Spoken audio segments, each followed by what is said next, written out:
Every single day, nearly 8 billion people wake up on this planet. And before most of them go to sleep tonight, they will eat bread.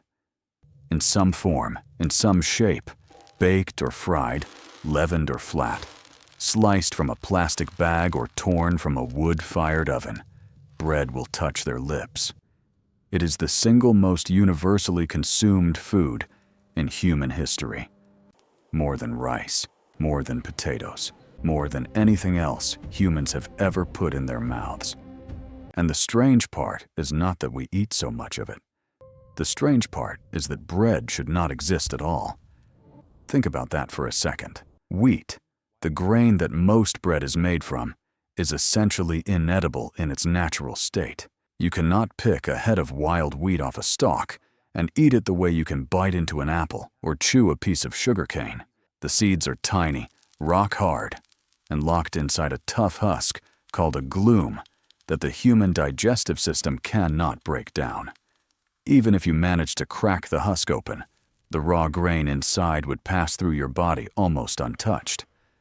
To turn wheat into something edible, you have to harvest it, thresh it, to separate the grain from the chaff, grind it into flour using stones heavy enough to crush bone.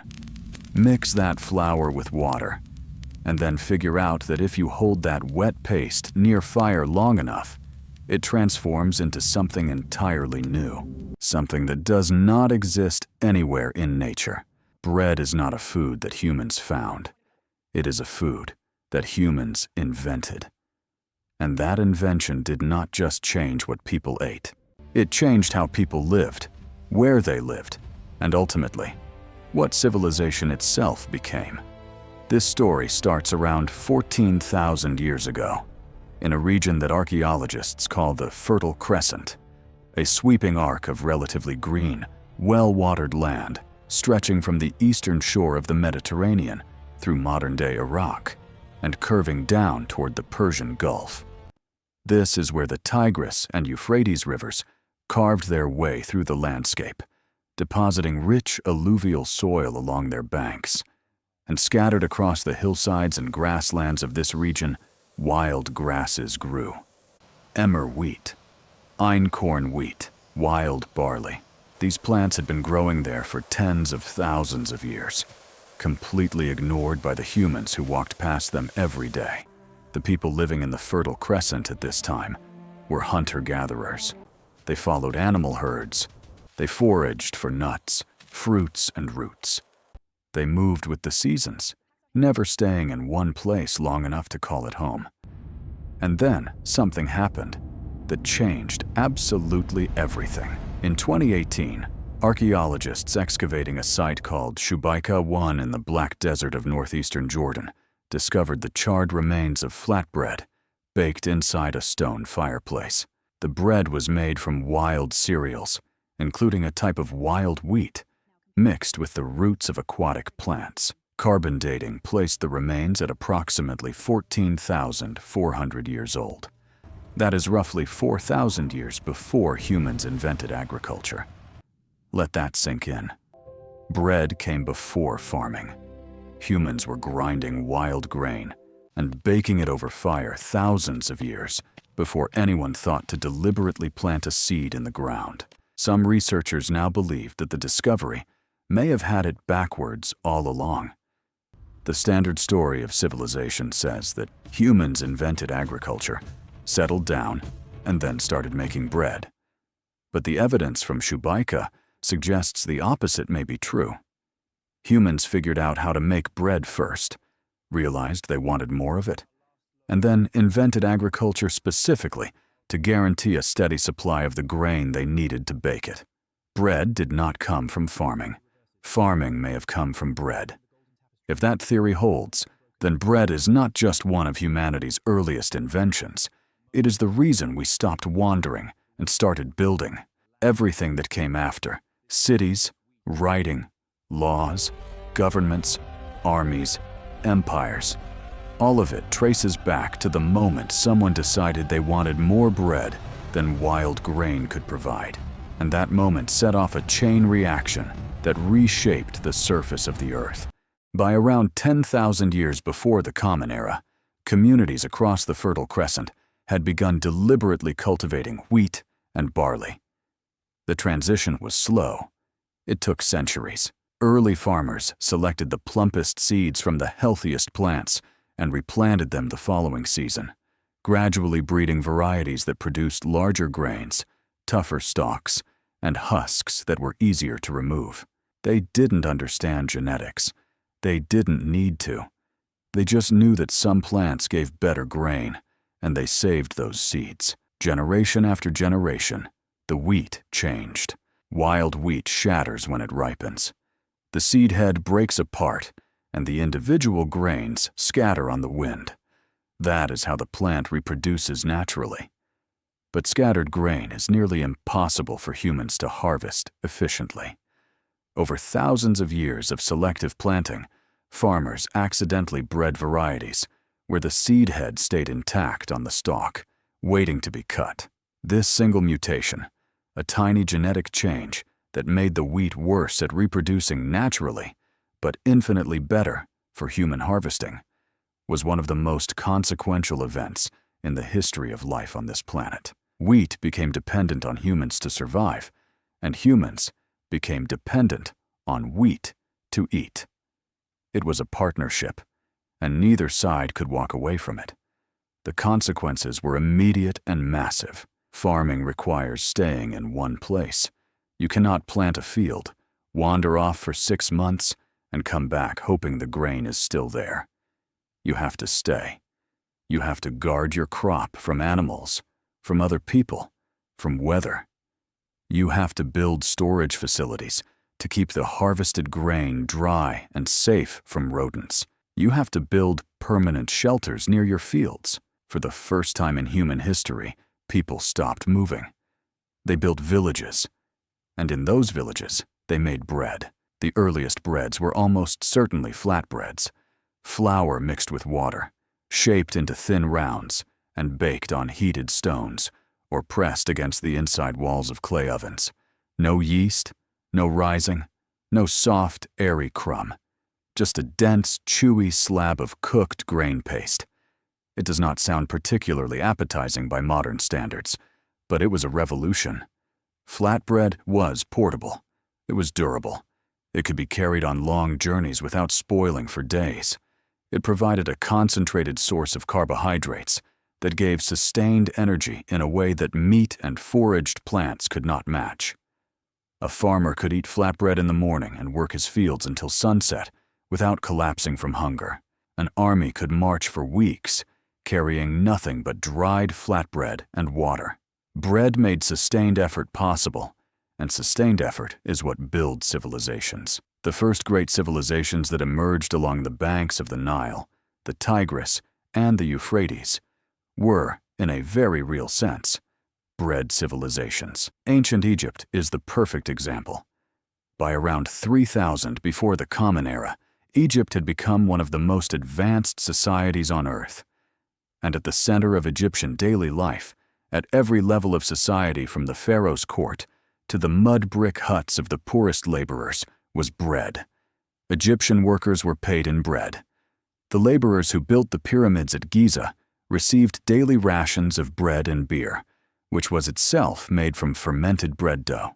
Archaeological excavations at the workers' village near the pyramids have uncovered massive bakeries capable of producing thousands of loaves per day. The bread was baked in conical clay molds, called beja, and the loaves that came out of them were dense, coarse, and often gritty with sand and stone dust from the primitive grinding process. Egyptian teeth, found in mummies, show extreme wear patterns, ground down to the roots by decades of eating bread full of tiny stone fragments. They knew the bread was destroying their teeth. They ate it anyway, because there was no alternative.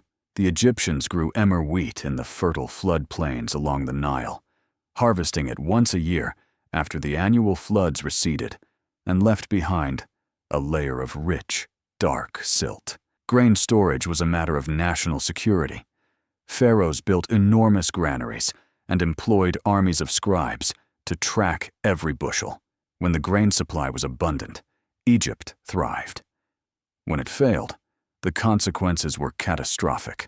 The biblical story of Joseph interpreting Pharaoh's dream about 7 years of plenty, followed by 7 years of famine, reflects a very real anxiety that permeated Egyptian society for millennia. Bread was life, and the grain supply was everything. But something happened in Egypt, possibly by accident, that changed bread forever. Somebody left a batch of dough sitting out too long.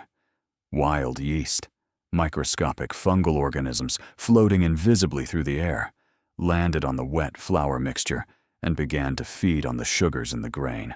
As the yeast consumed the sugar, it produced carbon dioxide gas, which became trapped inside the sticky dough and caused it to expand and rise. When that puffed-up dough was baked, the result was something entirely new.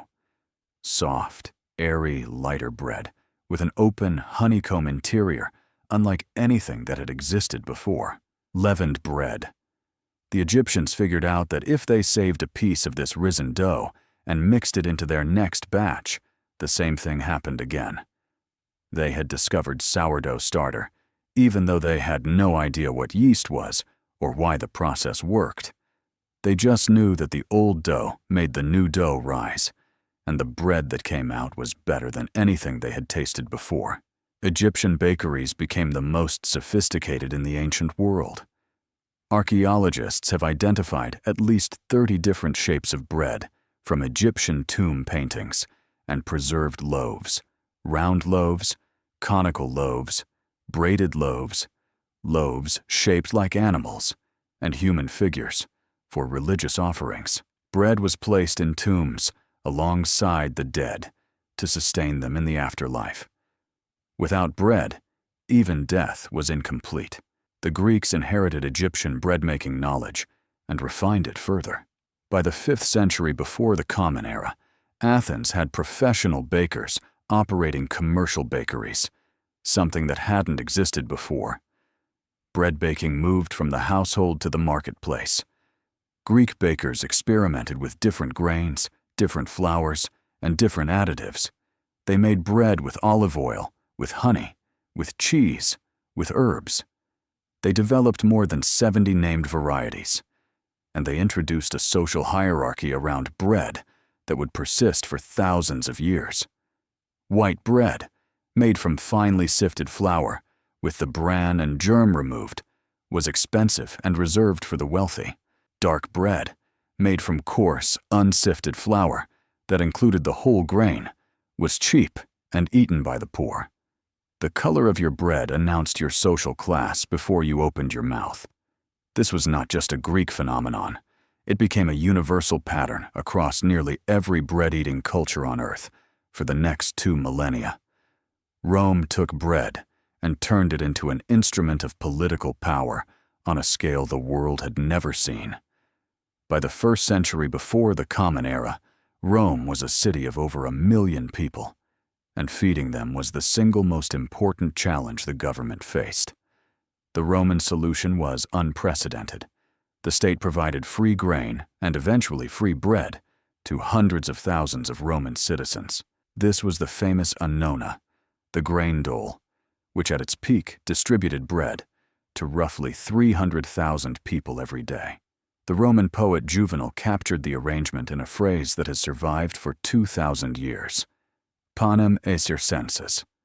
Bread and circuses. Give the people food and entertainment, and they will not revolt. Roman emperors understood that their grip on power depended directly on the bread supply. Grain ships sailed from Egypt, North Africa, and Sicily to the port of Ostia, where their cargo was loaded onto barges and floated up the Tiber River to Rome. When storms delayed the grain fleet, or a bad harvest reduced the shipment, panic spread through the city. Emperors who failed to keep the bread flowing did not last long. Roman bakers became so important that they were organized into an official guild, the Collegium Pistorum, and their profession was essentially hereditary. If your father was a baker, you were a baker. You could not change careers. You could not leave the city. The state needed bread, and it was not about to let the people who made it walk away. When Rome fell in the 5th century, The centralized bread distribution system collapsed with it.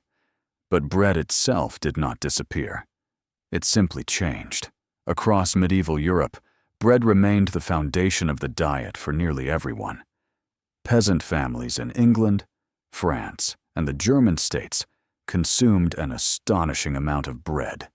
Some estimates suggest between 2 and 3 pounds per person per day. That is not a typo. Medieval Europeans ate bread the way modern Americans drink water. It was the background constant of every meal. And the feudal system was, at its core, a system for producing grain and turning it into bread. Peasants worked the Lord's fields growing wheat, paid their rents in grain, and baked their bread in the Lord's oven, for which they paid an additional fee. The Lord controlled the mill where grain was ground into flour, and he charged for that too. At every stage of the bread-making process, someone above the peasant was extracting wealth from their labor. Bread was not just food. It was the economic machinery of the entire feudal order. Social hierarchy of bread reached absurd heights during the medieval period. Fine white bread made from bolted wheat flour was called wastel or manchette in England, and it appeared only on the tables of the nobility and the clergy. The middle classes ate maslin, a bread made from a mixture of wheat and rye. The poorest ate bread made from barley, oats, or even ground peas and beans, dark, dense loaves that wealthy people would not have fed to their dogs. At formal banquets, thick slices of stale bread called trenchers were used as plates. Servants ate the gravy-soaked trenchers after the meal, or they were given to the poor. Your dinner plate was bread. Your salary was bread. Your relationship to power was expressed through bread. But here is the part that changed everything. For thousands of years, bread had been made the same way. Grain was ground between stones by hand or by animal-powered mills. Dough was mixed by hand. Loaves were shaped by hand. Ovens were heated with wood. It was exhausting, time-consuming labor, and the output was limited by the physical strength of the people doing it. Then came the Industrial Revolution, and bread was never the same again. In 1834, a Swiss engineer invented the steel roller mill, which could grind wheat faster, finer, and more uniformly than any stone mill in history. By the 1870s, roller mills had spread across Europe and North America, and they did something that fundamentally changed what bread was. The steel rollers could efficiently separate the starchy white endosperm of the wheat kernel from the outer bran layer and the oily germ. What remained was pure white flour, lighter, smoother, and longer lasting than anything stone mills could produce. For the first time in history, white bread became cheap enough for ordinary people to afford. The social hierarchy of bread that had lasted for millennia was overturned in a single generation. White bread went from a symbol of aristocratic privilege to the everyday food of the working class. And people were thrilled. After centuries of eating dense, dark, coarse loaves, the masses could finally eat the same soft white bread that kings had eaten. What nobody realized at the time was that the milling process was stripping away most of the grain's nutritional value. The bran and germ that were being discarded contained the fiber, the B vitamins, the iron, and the essential fatty acids. What was left was essentially pure starch. White bread looked better, tasted milder, and lasted longer on the shelf, but it was nutritionally hollow compared to the whole grain loaves it replaced. The consequences played out slowly over decades. By the early 20th century, nutritional deficiency diseases like beriberi and pellagra, which are caused by a lack of B vitamins, became increasingly common in populations that had shifted to diets dominated by refined white flour. It took until the 1940s for governments in the United States and Britain to mandate the enrichment of white flour with synthetic vitamins and iron, essentially putting back artificially what the roller mills had taken out naturally.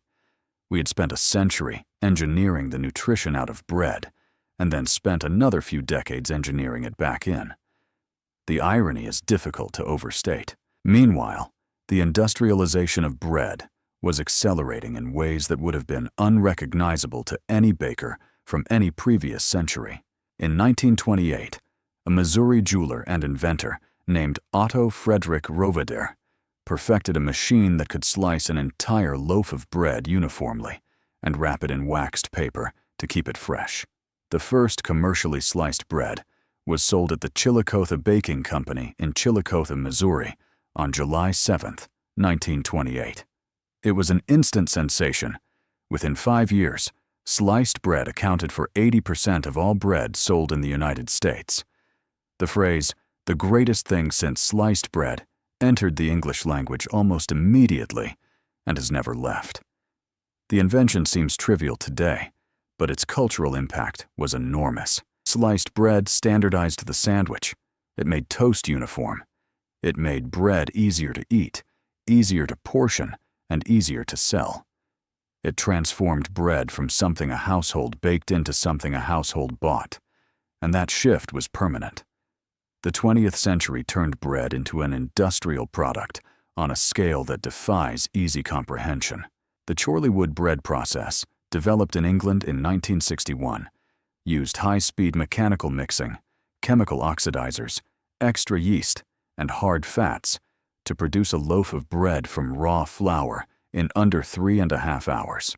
Traditional bread making, using slow fermentation and minimal ingredients, took anywhere from 12 to 24 hours. Chorleywood cut that to a fraction and produced soft, uniform, long-lasting loaves at a cost that undercut every traditional bakery in the country. By the 1980s, roughly 80% of all bread sold in the United Kingdom was made using the Chorleywood process. Similar industrial methods dominated bread production in the United States, where brands like Wonder Bread had already been selling ultra-soft, ultra-white, ultra-processed loaves since the 1920s. Bread had become a factory product, and the factory never closed. But something was lost in the process, and it took decades for people to notice. The long, slow fermentation that traditional bread making required was not just about flavor. It was about chemistry. During natural fermentation, wild yeast and lactobacillus bacteria break down complex proteins in wheat, including gluten, making them easier for the human digestive system to process. They produce organic acids that lower the bread's glycemic index, meaning the carbohydrates are absorbed more slowly into the bloodstream. They generate flavor compounds that give traditional bread its complex, slightly tangy taste. Industrial bread skipped all of this. The rapid mixing and chemical additives of modern bread production created loaves that looked like bread, felt like bread, and tasted vaguely like bread, but were biochemically different from the bread humans had eaten for thousands of years. And then came the backlash. Starting in the early 2000s, a growing number of consumers in the United States, Europe, and parts of Asia began turning away from industrial bread. Artisan bakeries experienced a dramatic resurgence. Sourdough, which had been the default method of bread making for millennia before commercial yeast was isolated in the 19th century, became trendy again. Home baking surged, and the COVID-19 pandemic in 2020 turned it into a global phenomenon. Flour sold out in supermarkets across Europe and North America as millions of people locked in their homes decided to bake their own bread for the first time. Sourdough starter became a social media event. People named their starters, photographed their loaves, and shared crumb shots on Instagram with the same reverence that previous generations had reserved for family portraits. At the same time, bread found itself at the center of one of the most contentious nutritional debates of the 21st century. The rise of low-carbohydrate diets like Atkins, Paleo, and Keto positioned bread as the enemy, a carbohydrate bomb responsible for obesity, diabetes, and metabolic disease. Gluten, the protein complex in wheat that gives bread its structure and chew, became a dietary villain virtually overnight. Millions of people who had eaten bread every day of their lives suddenly declared themselves gluten intolerant. The gluten-free market exploded into a multi-billion-dollar industry. Some of this was driven by genuine medical need. Celiac disease, an autoimmune condition triggered by gluten, affects roughly 1% of the population and can cause serious intestinal damage. But the number of people avoiding gluten far exceeds the number who are actually harmed by it, and the science behind non-celiac gluten sensitivity remains hotly debated. The irony is almost poetic. The food that literally built civilization, the food that humans invented farming to produce, the food that fed the builders of the pyramids, the armies of Rome, and the workers of the Industrial Revolution, was suddenly being treated as a health threat by affluent consumers in the wealthiest societies on Earth.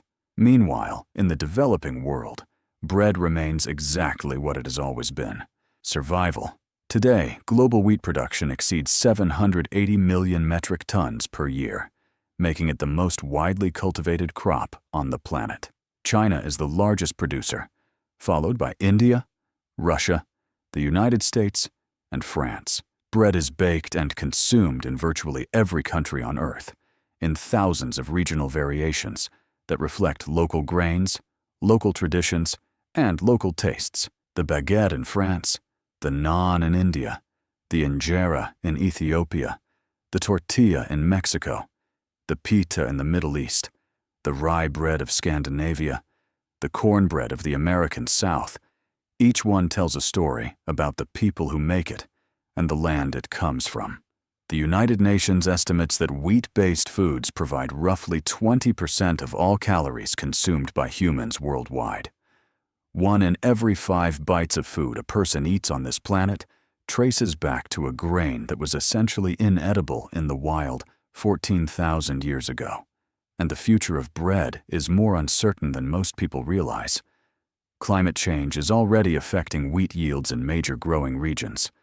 Rising temperatures, shifting rainfall patterns, and increased frequency of droughts and heat waves threaten wheat production across the grain belts of North America, Europe, and Central Asia.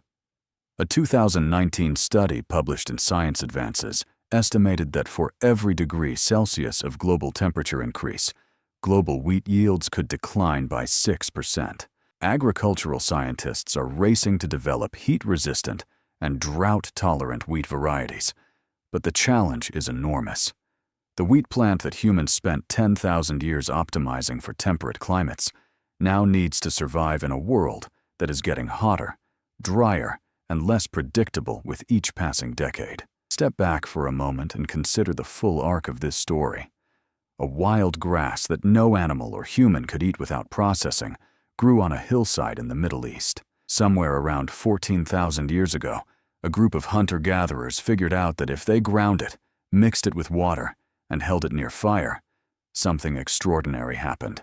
That discovery was so compelling that humans fundamentally reorganized their entire way of life to make more of it. They invented farming.